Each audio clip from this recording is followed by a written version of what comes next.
హెచ్చరిక, దైవజనుని హెచ్చరిక. ఈ రోజుకి అవసరమైన మాట నేను ఒక్క మాట చెప్తాను, రిఫరెన్స్ కూడా చెప్పనైతే.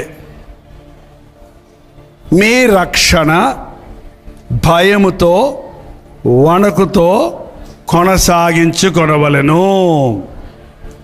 చెప్పండి అందరూ, నా రక్షణ చెప్పండి. నా భయముతో వణకుతో కొనసాగించుకుంటాను. ఎప్పటి వరకు? మరణం వరకు నమ్మకంగా ఉండు, నేను నీకు జీవ కిరీటం ఇస్తాను. యేసు ప్రభువు నమ్ముకోవటం అనేది సీజనల్ భక్తి కాదు. అంటే ఒక సీజన్లో ఒక పండగ వస్తుంది చూడండి మన దేశంలో, అలాగే ప్రభువుని నమ్ముకోవటం ఒక 40 రోజులు నమ్ముకోవటమో, లేకపోతే వేళాంగని వెళ్ళి వచ్చి ఎంట్రుకలు ఇచ్చి వచ్చే వరకు నమ్ముకోవటమో, అట్లా కాదు భక్తి.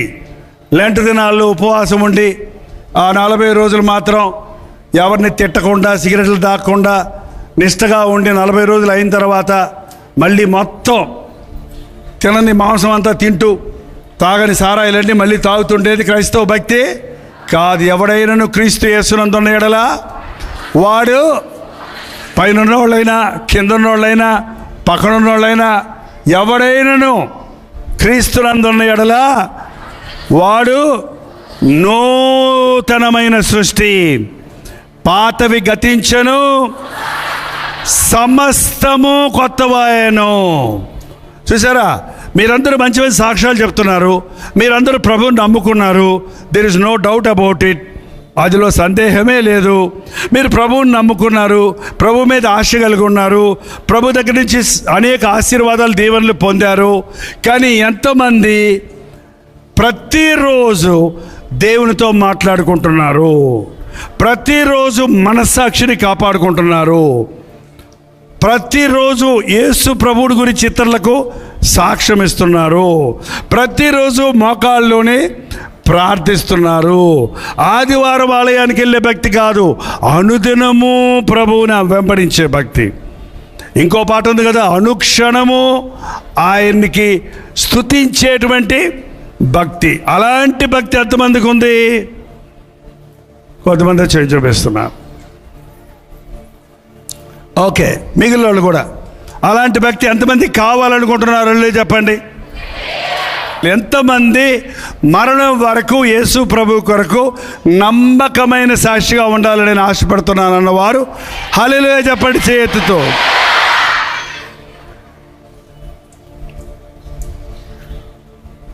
మనం బతకాలంటే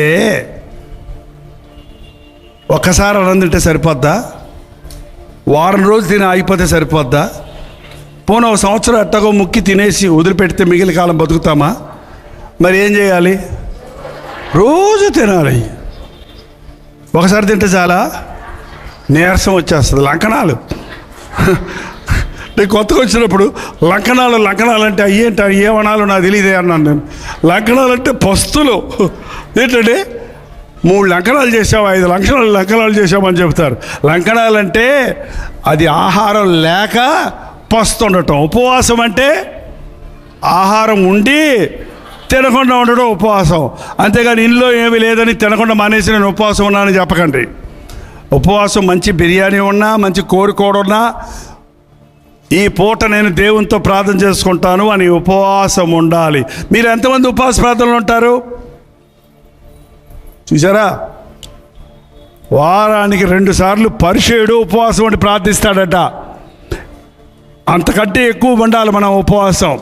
కనీసం వారానికి 2 సార్లు మీ చర్చిలో ఉపవాస ప్రార్థన ఉంటే వెళ్ళండి. ఉపవాస ప్రార్థన మీ చర్చిలో లేకపోతే మీ ఇంట్లోనే మీరు కూర్చొని ఒంటరిగా దేవునితో మాట్లాడుకోవచ్చు, బైబిల్ చదువుకోండి. ఉపవాస ప్రార్థన చేసేవాడంటే సైతానికి హడల్. ప్రార్థన చేయని వాడు సైతాన్ అంటే హడల్. ప్రార్థన చేయని వాడికి సైతాన్ అంటే హడల్, ప్రార్థన చేసేవాడికి సైతానికి హడల్. బెదిరిపోతాడు వాడు. ఏమంటే సాతాను నన్ను శోధిస్తున్నారు అంటున్నారు. చూసారా, ఎందుకు ప్రభువా ఈ శోధన పెట్టావు అంటారు. మళ్ళీ పైగా దేవుడు ఎవరిని శోధించడు. మనమే మన పాప ఇచ్చలను బట్టి, కోరికలను బట్టి శోధించబడుతున్నాం.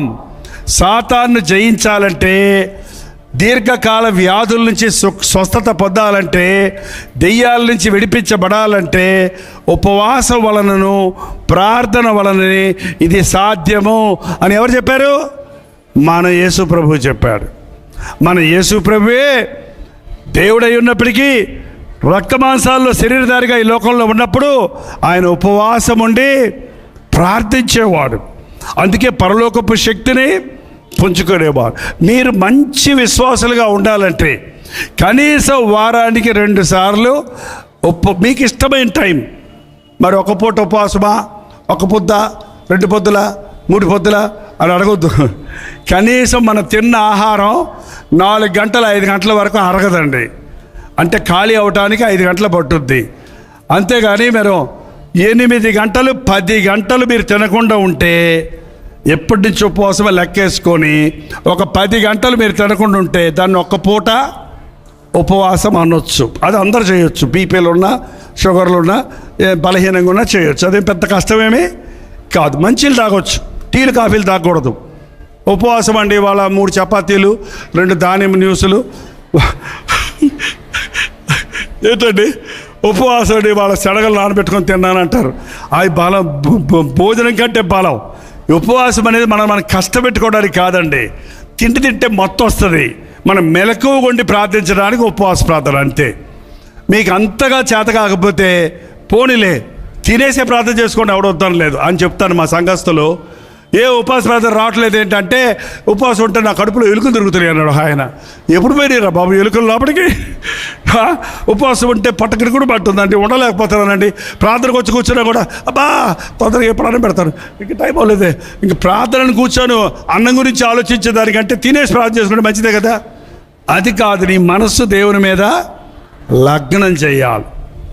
ప్రార్థన చాలా ముఖ్యమండి. ప్రార్థన. పరిశుద్ధుడా, ప్రేమగల తండ్రి, నీవు చేసిన మేలులు ఎన్నో ఉన్నవని నీ గురించి సాక్ష్యాలు ఇస్తూ వచ్చారయ్యా.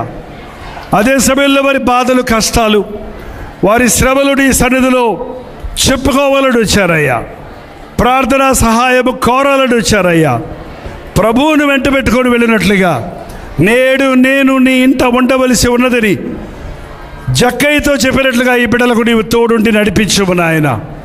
తిరిగి వెళుతున్నప్పుడు నా ప్రభువు నాకు తోడున్నాడన్న ధైర్యంతో, నా మనవులు విన్నాడు అన్న విశ్వాసముతో, ఇది మొదలుకొని దేవుడు నన్ను ఆశీర్వదిస్తాడు అన్న నమ్మికతో వెళ్ళడానికి సహాయం చేయము. క్రీస్తు నామములో అడుగుచున్నాను తండ్రి.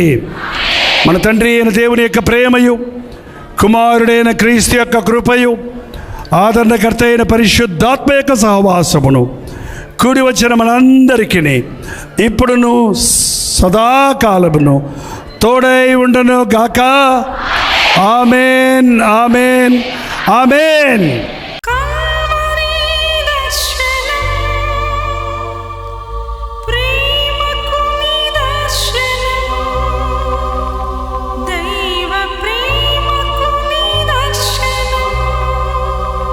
తెలుగు, తమిళ, హిందీ, మలయాళం, బెంగాలీ, ఒరియా అనే 6 భాషల్లో టెలివిజన్ ప్రోగ్రామ్స్ కొనసాగుతూనే ఉన్నాయి. భారభరితమైన పరిచయంలో మీరు సహకరించాలని ఆశిస్తే, ప్రభు మిమ్మల్ని ప్రేరేపిస్తే మీ విరాళాలు, కానుకలు డాక్టర్ జై ఫౌండేషన్స్ అనే ట్రస్ట్ నెంబర్కి మీరు పంపించవచ్చు. అవి నేరుగా టీవీ ఛానల్స్కి వెళ్తే అందులో ఏది మేము మా సొంత పరిచయం కొరకు ముట్టుకోవటం లేదు, వేరే పరిచయం కొరకు ముట్టుకోవటం లేదు. టెలివిజన్ పరిచయలో ఇంకా సువార్త అనేది వారికి అది అందించాలని ఆశతో ఒక 20 సంవత్సరాలుగా కొనసాగుతున్న పరిచయం కొరకు ప్రార్థించండి, మీ సహకారాన్ని అందించండి. ఈ విషయం మీకు ఇంకా ఎవరైనా కావాలంటే 89393939 అనే నెంబర్కి మార్నింగ్ 10 నుంచి ఈవినింగ్ 10 లోపల మీరు ఫోన్ చేయండి. వివరాలు గురించి తెలియజేస్తాను.